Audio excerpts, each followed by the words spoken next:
Hey there, financial friends. Welcome back to our channel, where we break down the latest tips and tricks for managing your money in 2025. Today, we're tackling a common query: how to deposit money from your Wells Fargo account to US Bank. Whether you're splitting bills with a friend, paying off a loan, or just reorganizing your finances, this step-by-step guide will make it super straightforward and hassle-free. Let's dive right in. First things first, you'll need to log into your Wells Fargo account. Fire up the Wells Fargo mobile app or head to their website on your computer. Make sure you're using a secure connection.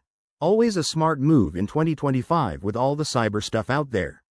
Once you're in, navigate to the Transfers or Move Money section. It's usually front and center in the dashboard. Next, look for an option to add an external account. This is where you'll link your US bank account. You'll need your US bank account number and routing number handy. Double-check these to avoid any delays. Wells Fargo might ask for verification, like a small test deposit, but that's standard and quick. Now, for the fun part: initiating the transfer. Select the amount you want to deposit into your US bank account. Remember, in 2025, most transfers are instant or take just 1 to 2 business days, depending on the banks. Keep an eye out for any fees. Wells Fargo might charge a small amount for external transfers, so check that in advance to budget accordingly. After you confirm the details, hit submit and you're good to go. You'll get a confirmation email or notification. Pro tip: always review your accounts after the transfer to ensure everything landed correctly.